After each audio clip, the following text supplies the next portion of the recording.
اور میرے دوستو، اب ابو بکر کے لقب پر آئے. لقب صدیق ہے. کس بنیاد پہ صدیق ملا ہے؟ 24واں پارہ پہلا صفحہ. والذی جاء بالصدق وصدق بہ اولئک هم المتقون. قرآن کیا کہہ رہا ہے؟ معراج ہوا ہے، رسول اللہ واپس تشریف لائے ہیں. ام ہانی کہتی ہیں آپ باہر لوگوں کو نہ بتائیے گا کہ اتنے ٹائم میں آپ بیت المقدس بھی گئے، آسمانوں پہ بھی گئے، یہ نہیں مانیں گے. نبی پاک نے باہر اعلان فرمایا ہے. مکہ کے کافر ابو جہل نے انکار کیا ہے، اس کی ٹیم نے انکار کیا ہے. وہ دوڑتے ابو بکر کے دروازے پہ گئے ہیں اور انہیں کہا ہے کہ ایک شخص کہے کہ میں راتوں رات بیت المقدس فلسطین سے ہو کر آیا، ہو سکتا ہے؟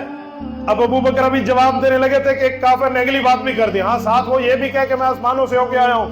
تو ابو بکر سمجھ گئے کسی اور کا نہیں، یہ حضور کے بارے میں بات کر رہے ہیں. ابھی اور حضور اور ابو بکر کی ملاقات نہیں ہے، کافر کی زبان سے ابو بکر تک پہنچ رہا ہے. ہو سکتا ہے؟ ابو بکر تو پڑھا لکھا آدمی، بتا. تو ابو بکر نے کہا ہو تو نہیں سکتا لیکن مصطفیٰ کہیں تو ہو سکتا ہے. کہا کیسے؟ کہا یار تم کہتے ہو حضور ہو کر آئے ہیں، ادھر کا روزانہ فرشتہ خدمت کے طور پہ دن میں کئی مرتبہ حضور کے پاس آتا ہے، حضور نہیں جا سکتے؟ میں یہاں کہتا ہوں ایک سوچ ابو جہل کی ہے، ایک سوچ ابو بکر کی ہے. ابو جہل کی یہ ملعون سوچ ہے کہ حضور کی زبان سے سن کے بھی نہیں مانا. ابو بکر کی وہ مبارک سوچ ہے جو کافر کی زبان سے سن کے بھی مانا.